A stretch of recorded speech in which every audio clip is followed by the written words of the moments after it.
గౌరవ మాజీ మంత్రివర్యులు హరీష్ రావు గారు, మరి మాజీ ముఖ్యమంత్రి వర్యులు మరి కేటీఆర్ గారు, వీరు ఈ వనం లతా వెంకటేశ్వర గారికి ఇవ్వటం జరిగింది.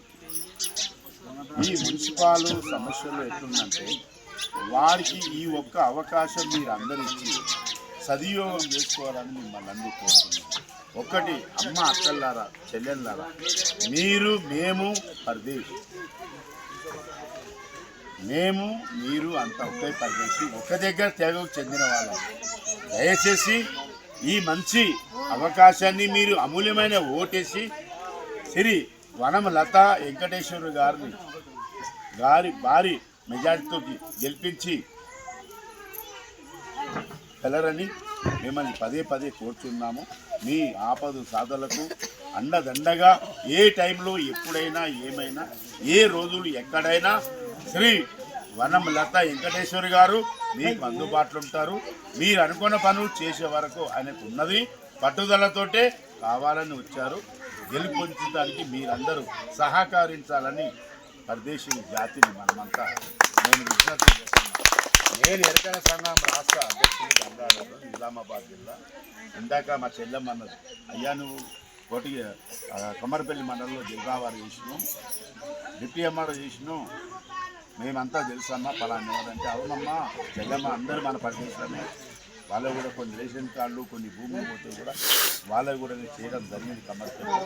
ఇప్పటి కూడా మా వనం లతా వెంకటేశ్వర గారు మీ కార్పొరేటర్గా పూర్తి మెజార్టీతో గెలుపొందించగలరని, మరి వారు మీ అందరు ఆశీస్సులు వారి మీద ఉంటూ భారీ మెజార్టీ ఉన్న మన ఒక గిరిజన జాతికి ఆదివాసీ ఈ తెగకు మీరు మంచి మెజార్టీతో ఓటేసి గెలిపించగలని మిమ్మల్ని అందరినీ పదే పదే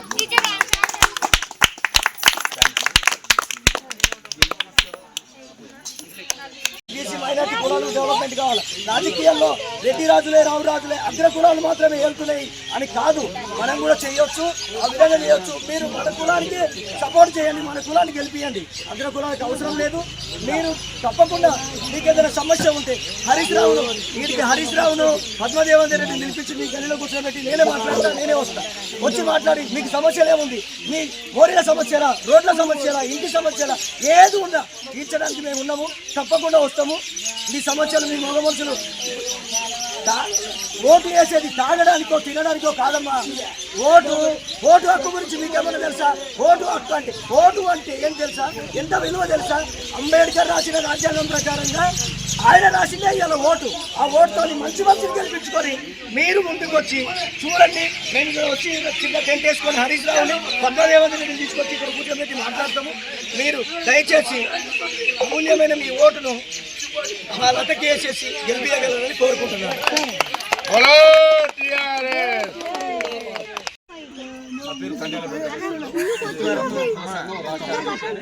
హైదరాబాద్ నుంచి రావడం జరిగింది. మరి తెలంగాణ వ్యాప్తంగా ఉన్న మా ఎరుక తెగ, రాష్ట్ర వ్యాప్తంగా ఉన్న ఎస్సీ ఎస్టీ బీసీలు ఎక్కడైతే నిలబడ్డారో వాళ్ళకు సపోర్టుగా ప్రజా సంఘాల్లో కూడా పనిచేస్తూ ప్రజా సంఘాల జేఏసీ రాష్ట్ర వర్కింగ్ ప్రెసిడెంట్గా పనిచేస్తున్నాను. కాబట్టి మరి బీసీ సోదరులు కానీ ఎస్సీ సోదరులు కానీ ఎక్కడున్నా వాళ్ళకు సపోర్ట్ చేసుకుంటూ వెళ్తున్న క్రమంలో మరి మెదక్ పట్టణం 10వ వార్డులో వనం లతా వెంకటేశ్వర్లు నిలబడడం జరిగింది. మరి మాజీ ఎక్స్ఎమ్మెల్యే పద్మదేవేందర్ రెడ్డి గారు, అదేవిధంగా హరీష్ రావు గారు, ఇక్కడున్న స్థానిక పెద్దలు టీఆర్ఎస్ నాయకులు ప్రపోజల్ చేసి మరి బీఫామ్ ఇచ్చి వనం లతకు టికెట్ ఇవ్వడం జరిగింది. చాలా సంతోషిస్తూ మా ఎస్సీ ఎస్టీ సోదరుల తరపు నుంచి మేము కృతజ్ఞతలు తెలుపుతూ, మరి స్వాతంత్రం వచ్చి 70 సంవత్సరాలు అవుతున్న ఎస్సీ ఎస్టీలకు, ప్రత్యేకంగా ఎస్సీ ఎస్టీలకు ఎక్కడేసిన గొంగడి అక్కడే ఉంది. మరి ఇక్కడ బురగ జంగం సోదరులు దాదాపుగా 200 పైచీలుగా ఉన్నారు. మా తాతల ముత్తాతల కాలం నుంచి మరి పరిదేశులంటూ ఒక ఊరు నుంచి ఇంకొక ఊరుకు వలస వెళ్తున్న క్రమంలో మేము వారు కలిసి ప్రయాణం సాగిస్తూ మరి ఆ ఊరు నుంచి ఎక్కడ దొరల నుంచి పటవారుల నుంచి అనేక కష్ట నష్టాలు కూర్చుకొని రహదారి పత్రాలంటూ బ్రిటిష్ కాలంలో రహదారి పత్రాలు అనేది ఉండేది.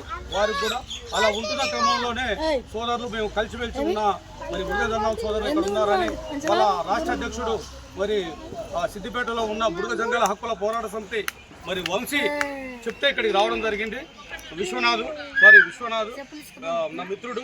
మరి ఏదైతే ఇక్కడ మన లతని మీరు ఎప్పటి నుంచో చూస్తూ ఉన్నారు, స్థానికురాలు మరి వెంకటేష్ కూడా నిస్వార్థంగా ఎప్పుడు ఏ సమస్య వచ్చినా అందరి తలలో నాలుకలాగా, మరి ఇక్కడ ఏ సమస్య వచ్చినా తలలో నాలుకలాగా ఉంటూ అందరి మంచి చెడులు చూసుకుంటూ ఇక్కడ పుట్టి పెరిగిన యువకుడు, వారి భార్యనే లత.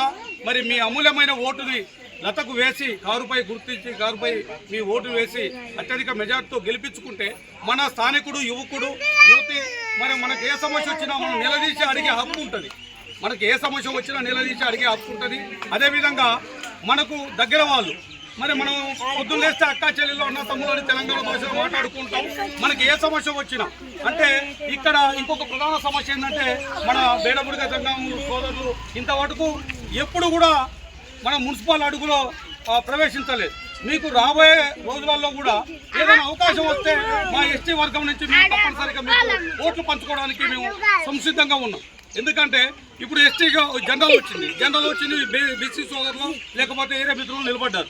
మనం ఎస్టీ సోదరులు కాబట్టి అణచివేతకు, అన్యాయానికి, అవమానాలకు గురి అయిపడ్డాం మీ సోదరులం కాబట్టి మేము వచ్చి అడుగుతున్నది ఒకటే, ఇక్కడ ఉన్న మీ సోదరి లతమ్మని గుర్తించి, ఎందుకంటే మనము బేడబుడిగ కానీ, ఎరక కానీ, వడ్డెర కానీ, ఎస్సీ కానీ, ఇంకా మాల కానీ, ఇంకా అనేక దోసరి కానీ అనేక జాతులు ఇప్పటికీ అణచివేయబడుతున్నాం. వాళ్ళు ఇచ్చే నోటుకో, చికెన్ ముక్కకో, లేకపోతే ఇంకా దేనికో ఆశపడితే మాత్రం తర్వాత మన తరతరాలు ఓటుకు బానిస. డాక్టర్ బిఆర్ అంబేద్కర్ మహనీయుడు చెప్పిన ప్రకారంగా మనం ఓటు నమ్ముకుంటే మనం అమ్ముకున్నట్టు. సార్ ఇప్పుడున్న రాజకీయ పరిస్థితులు వేరు కాబట్టి ఇక్కడ నేను ఒకటే మీకు ప్రామిస్ చేస్తున్నా, రేపు రాబోయే రోజులలో ఇది గుర్తుపెట్టుకోవాలి. అక్క చెల్లెలందరూ, మన బేడబుడిగ దగ్గరలో ఉన్న అక్క చెల్లెలందరూ మీ భర్తలకు ఒకటే చెప్పండి, మీ రాష్ట్ర అధ్యక్షుడు పంపిస్తేనే ఇక్కడికి వచ్చిన, సిద్దిపేటలో ఉన్నాడు, జనగాంలో ఉన్నారు, ఇక్కడ అనేక రాష్ట్రంలో ఉన్న అనేక ఆర్మూర్లో మీ వాళ్ళు పెద్ద గుంపే ఉంది. అక్కడ నేను అన్ని ఏరియాలో తిరిగినా కాబట్టి నేను ఒక రాష్ట్ర అధ్యక్షుడిగా మనకు సత్సంబంధాలు చాలా ఉన్నాయి.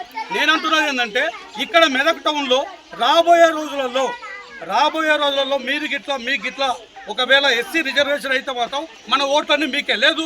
జనరల్గా మీరు టికెట్ తెచ్చుకున్నా మన ఎస్టీ సోదరుల ఓట్లన్నీ మీకే వేయడానికి మేము శాయశక్తులా మేము కృషి చేస్తామని మాటిస్తున్నాం. ఎందుకంటే మనం ఒక వ్యక్తి గారికి మనకి ఏదైనా సమస్య వస్తే పోలీస్ స్టేషన్ కానీ, ఆటో డ్రైవర్ కానీ, లేకపోతే ఇంకా అనేక సమస్యలు వచ్చినప్పుడు మనం ఒక పెత్తందారి, ఒక అగ్రకుటుంబాల దొరల కాడికి పోయి, లేకపోతే ఇంకొకరి కాడికి పోయి చేతులు కట్టుకొని బానిసలేగా చెప్పండి సార్ అలా చెప్పండి దొర అంటూ ఉంటాం. అదే మనోడు, మన మిత్రుడు, మన చెల్లె, మన అక్క, మన తల్లి, మన బిడ్డ ఎవరైనా అనుకోండి, మీరే అనుకోండి, మీకు ఇంతవరకు రాజ్యాధికార దిశగా పయనించడానికి దాదాపుగా మెదక్ జిల్లా ఇందిరాగాంధీ పరిపాలించినప్పుడు చేతి గుర్తు వాళ్ళు అంటున్నారు ఇందిరమ్మ తెచ్చిన రాజ్యం అని. ఇందిరమ్మ నిలబడ్డ ఈ మెదక్ గడ్డ సాక్షిగా బుడిగ సంఘం ఎరకలోళ్ళు 100 సంవత్సరాల నుంచి ఇక్కడ ఉంటారు. మిమ్మల్ని ఎందుకు పంపించలేదు? మిమ్మల్ని ఎందుకు మున్సిపాలిటీ పంపించలేదు? అలా అడగండి.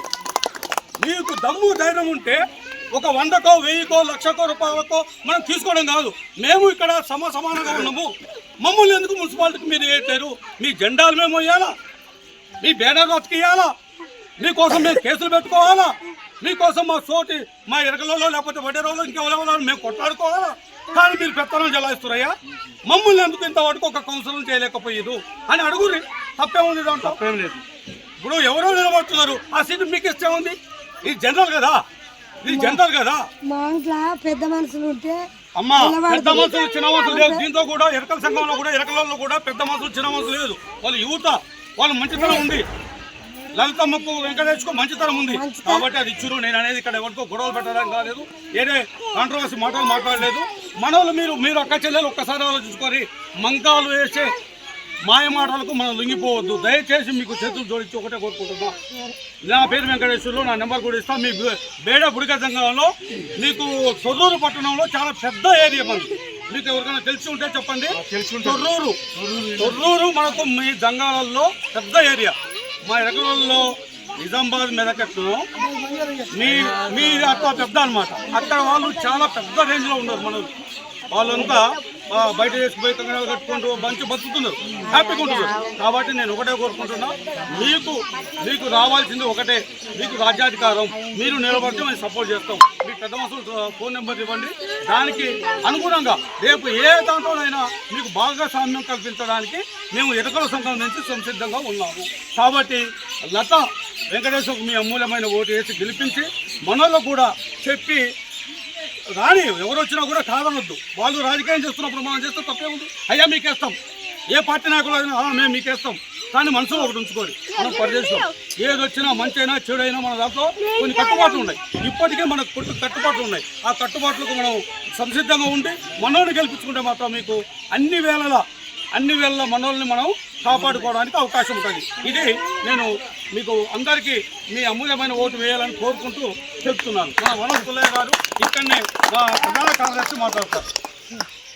ఇవాళ అయిపోతుంది, ఈయన ఇచ్చినా నేను ఇచ్చినా ఒక్క రోజుకి అయిపోతాయి. నేను ఇందాక ఒకటే చెప్పిన, ఒకరు జోబై వేస్తే మనకి దేనికైనా పడుతుంది. ఇందాక నేను నర్సాపూర్లో ఇదే చెప్పి వచ్చిన, మనలోకి రాక ఒక అవకాశం వచ్చింది. ఇది చూడండి, వేరే వాని కాడికి పోయి మంకాల కాడ చేతులు కట్టుకునే బదులు మీరు నిలబడ్డారనుకో, ఇంతవరకు రాంది మన అవకాశం వచ్చింది, మీరు నిలబడారనుకో 100% సపోర్ట్ చేస్తాం. అదేవిధంగా అవకాశం వచ్చింది కాబట్టి మీకు ఉద్యోగాలలో కానీ దేంట్లో కానీ ఇది వచ్చిందయ్యా జర చేపిది. మా పిల్లగాడు నవోదయ పడ్డది, గురుకుల పడ్డది, మనకు ఏదన్నా ఉంటుంది. ఎందుకంటే మనకు విద్య, ఆ విద్య లెక్కనే మనం ఇట్లా కలుసి సగో దేనికో సరే మనం చెప్పుకోవసరం లేదు, అందరూ అట్టే ఉంది. మనం విద్య లేదు, అంబేద్కర్ చదువుకుంటూ అనేక చట్టాలు తెచ్చాడు, ఓటు హక్కు తెప్పించింది కూడా మహనీయుడు అంబేద్కర్. అలాంటి ఓటు హక్కు మనకు వచ్చింది కాబట్టి దాన్ని అమ్ముకోకుండా నిజమైన ఓటుని మనోళ్ళకి వేసుకోండి. ఇంట్లో వాళ్ళ మా భర్తలు చెప్పుకోండి, ఆడపిల్లలు చెప్పుకోండి, అత్తమామలు చెప్పుకోండి. నిజమైతేనే వేయండి, లేకపోతే దాన్ని తిరిగి వదిలేసుకోండి. కాకపోతే నేనేమన్నా అనిస్తున్నా, ఒక ఆడపిల్ల మన ఇంటికాడికి వచ్చింది, మన ఆడపడుచు అనుకోండి, మన అక్క చెల్లెలు అనుకోండి, అందులో మనోళ్ళు మీకు ఉపాధితో పాటు విద్య. మన పిల్లలకి ఏదైనా సమస్య వచ్చినా, మనకి ఏదైనా కేసులు వచ్చినా, ఎక్కడో ఉన్న ఎమ్మెల్యే రారు, ఎక్కడో ఉన్న నాయకులు రారు, మన దగ్గర ఉన్న వాళ్ళు అనుకో ఫోన్ దగ్గర ఉంటుంది. పొద్దున్న లేస్తే ఇటే వస్తాడు పొలం సైడు, ఏమయ్యా నాకు ఈ చిన్న పని పడ్డదంటే చేసి పెడతాడు. మనకు కావాల్సింది కదే. లేకపోతే ఏ ఎమ్మెల్యే ఆయన ఆస్తి రాసేయడు, ఏ కౌన్సిలర్ ఆయన ఆస్తి రాసేయడు, ఎవ్వరు రాసేయరు. మనకు మంచి తరం ఇది 100%. దీన్ని దయచేసి మనం అర్థం చేసుకోవాలా.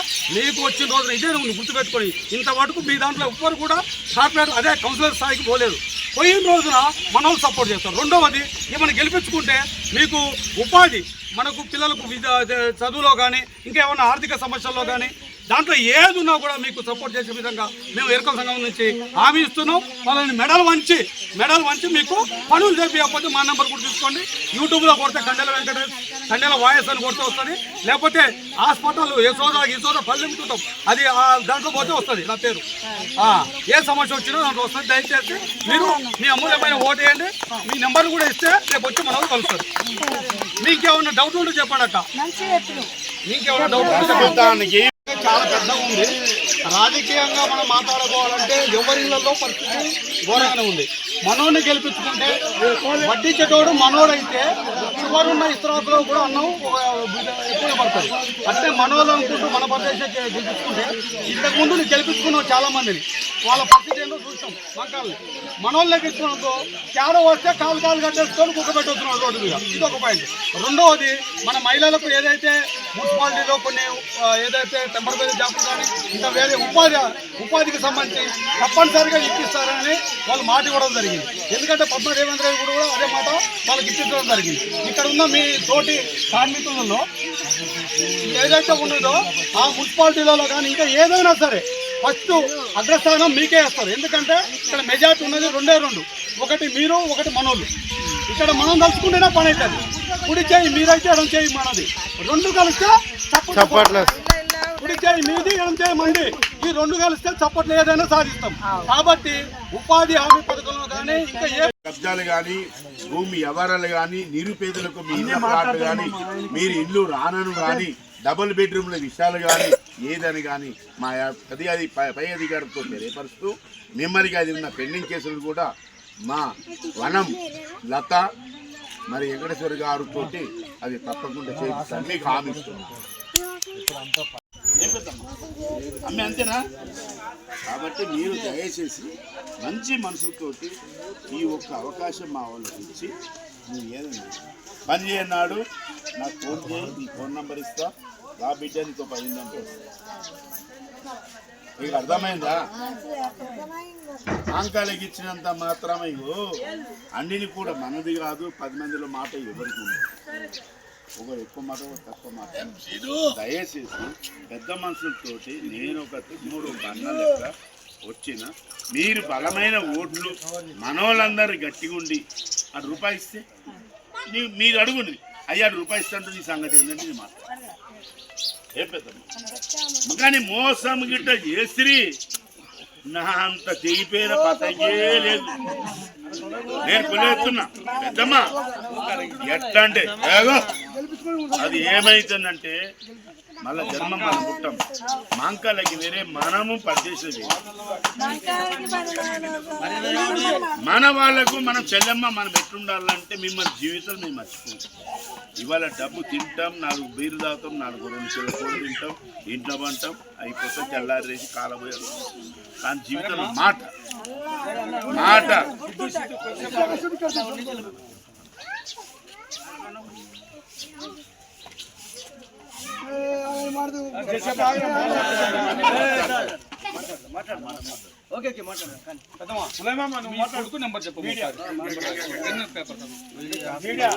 తర్వాత కూడా మా ఎస్టీ ఎరుకుల సామాజిక తెగ అనేక లోటుపాట్లకు అనేక త్యాగాలకు మేము మా తాతల ముత్తాతల నుంచి మేము అంచబడ్డ వాళ్ళం. మరి రాక ఇప్పుడు బీఆర్ఎస్ పార్టీ కేసీఆర్ గారు మరి అనేక సంక్షేమ పథకాలు ప్రవేశపెట్టినప్పుడు మరి దాంట్లో రాజకీయంగా ముందు ఉండాలని మరి కొట్లాడి తెచ్చుకున్న తెలంగాణలో యువత ముందుకు రావాలని కేసీఆర్ గారు కళ్ళకన్నారు. దాంట్లో భాగంగానే ఈరోజు